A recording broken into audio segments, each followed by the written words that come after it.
Okay, friends, that looks pretty clear to me. Different drums and different drummers. Chapter 1. If I do not want what you want, please try not to tell me that my want is wrong. Or if I believe other than you, at least pause before you correct my view. Or if my emotion is less than yours or more, given the same circumstances, try not to ask me to feel more strongly or weakly. Or yet if I act or fail to act in the manner of your design for action, let me be. I do not, for the moment at least, ask you to understand me. That will come only when you are willing to give up changing me into a copy of you. I may be your spouse, your parent, your offspring, your friend, or your colleague. If you will allow me any of my own wants or emotions or beliefs or actions, then you open yourself so that someday these ways of mine might not seem so wrong and might finally appear to you as right for me. To put up with me is the first step to understanding me. Not that you embrace my ways as right for you, but that you are no longer irritated or disappointed with me for my seeming waywardness. And in understanding me, you might come to prize my differences from you, and far from seeking to change me, preserve and even nurture those differences.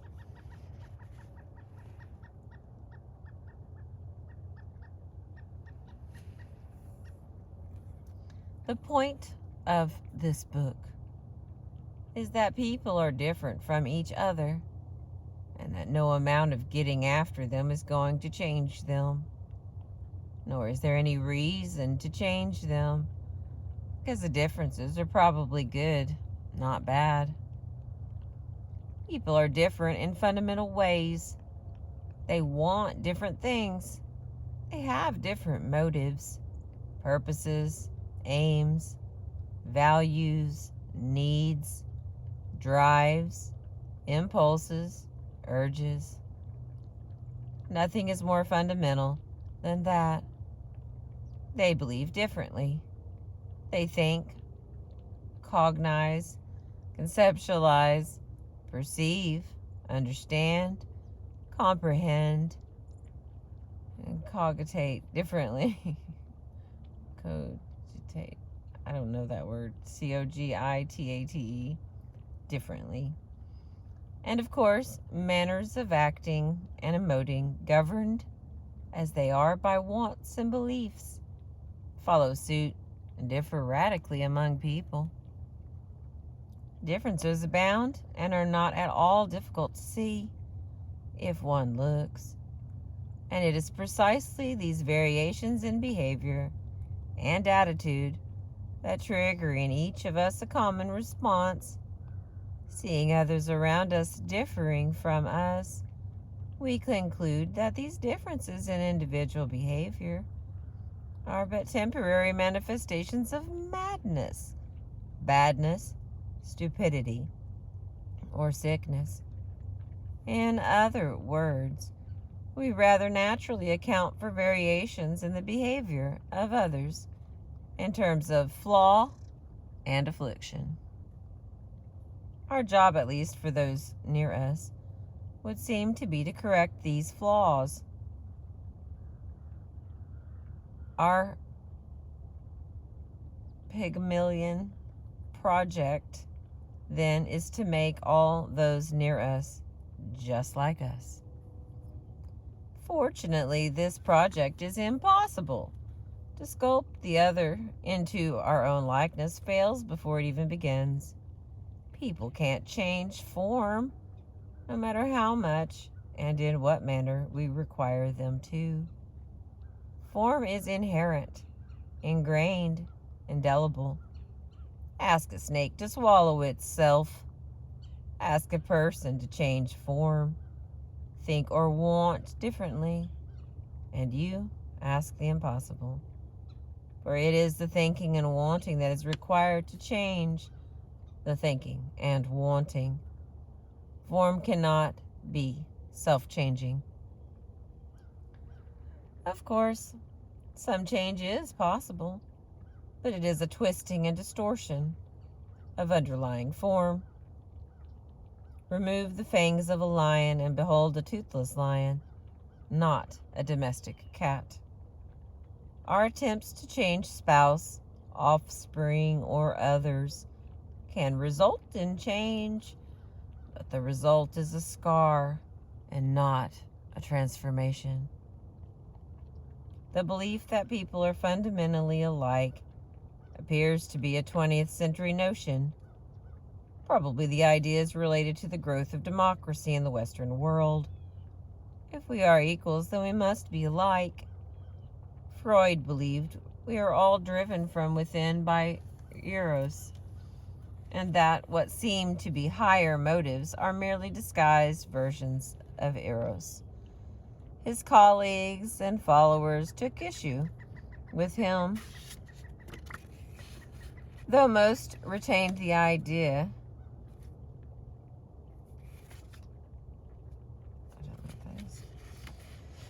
Sorry about that. His colleagues, followers took issue with him, though most retained the idea of singular motivation. Adler saw us all seeking power and later other things. Sullivan took up the later Adlerian theme and put social solidarity as a basic instinctual craving. Finally, the existentialists, Fromm, had us seeking after self. Each appealed to instinct as purpose, and each made one instinct primary for everybody. In 1920, Jung disagreed. He said that people are different in fundamental ways, even though they all have the same multitude of instincts or archetypes to drive them from within. One instinct is no more important than another. What is important is our preference for how we function. Our preference for a given function is characteristic, and so we may be typed by this preference. Thus, Jung invented the functional types, or the psychological types. It's getting hot in here again.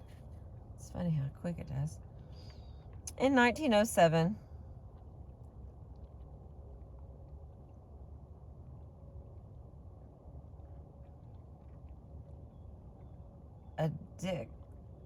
Keys said, man is divided into 4 worldviews: dogmatic, agnostic, traditional, and innovative. In 1920, Kretschmer said abnormal behavior was determined by the temperament similar to those of addicts. Adickes. And names can be said anyway, so good luck with that one. Hyperesthetic, anesthetic, melancholic, and hypomanic. Thus, some people are born too sensitive, some too insensitive, some too serious, some too excitable. Around 1920, Adler spoke similarly by pointing to 4 mistaken goals people of different make pursue when upset: recognition, power, service, and revenge. Also in 1920, Spranger told of 4 human values that set people apart: religious, theoretic, economic, and artistic. So the early 20th century saw a brief revival of a view presented almost 25 centuries earlier by Hippocrates, who, in trying to account for behavior, spoke of 4 temperaments clearly corresponding to those of Atticus, Kretschmer, Adler, and Spranger: choleric, phlegmatic, melancholic, and sanguine. There's a slim chance some of you have heard those terms. Looks like we're still clear. Okay. By 1930, the views of Jung, as well as those of Atticus, Kretschmer, Adler, Spranger, and Hippocrates, had all but been forgotten, replaced as they were by so-called dynamic psychology on the one hand and behaviorist psychology on the other. Behavior was now to be explained as due to unconscious motives or to past experience, or both. The idea of temperament was abandoned. A revival of the idea of temperament in the 1950s was accidental. Isabel Myers dusted off Jung's book on psychological types, and with her mother, Catherine Briggs, devised the Myers-Briggs Type Indicator, a tool for identifying 16 different patterns of action. The test was used so widely that it created international interest in the idea of types of people and revived interest in Jung's theory of psychological types. But it also revived interest in the ancient theory of 4 temperaments, because the 16 Myers-Briggs types fell neatly into the 4 temperaments of Hippocrates, Atticus, Kretschmer, Spranger, and Adler. Suppose it is so that people differ in temperament, and that therefore their behavior is just as inborn as their body build. Then we do violence to others when we assume such differences to be flaws and afflictions. In this misunderstanding of others, we also diminish our ability to predict what they will do. Likewise, we cannot even reward others should we want to, since what is reward to us is very likely a matter of indifference to the other. To each his own, different strokes to different folks. To achieve the intent of these sayings will take a lot of work in coming to see our differences as something other than flaws. The payoff for such work is that when you look upon your spouse, for example, as a different person, someone you don't quite understand, but someone you can, with a sense of puzzlement perhaps, gradually come to appreciate. Similarly, you can gain an appreciation of your offspring, your parent, your superior, subordinate, colleague, and friend. Much to gain, nothing to lose. But first, it is necessary to study yourself. If you don't have yourself accurately portrayed, no way can you portray anyone else accurately. The best way at present to do this is to take the Myers-Briggs Type Indicator test. This can be done by attending a workshop on the Myers-Briggs types or by going to a counselor or psychologist who is authorized to administer this test. In the meantime, it may help you to read this book with more personal involvement than otherwise to answer the questions on page 5 through 10. An answer sheet is provided on page 11, with additional copies to be found in the back of the book. Decide on answer A or B. Put a check mark in the proper column of the answer sheet. Scoring directions are provided at the bottom of page 11. There are no right or wrong answers, since about half the population agrees with either answer you choose. All right, I'm going to stop here, and the next video will be the Keirsey Temperament Sorter. And it looks like we'll have, looks like 70 questions, and then we'll have a scoring system. That one's going to be a little tricky. Oh, hi, birds.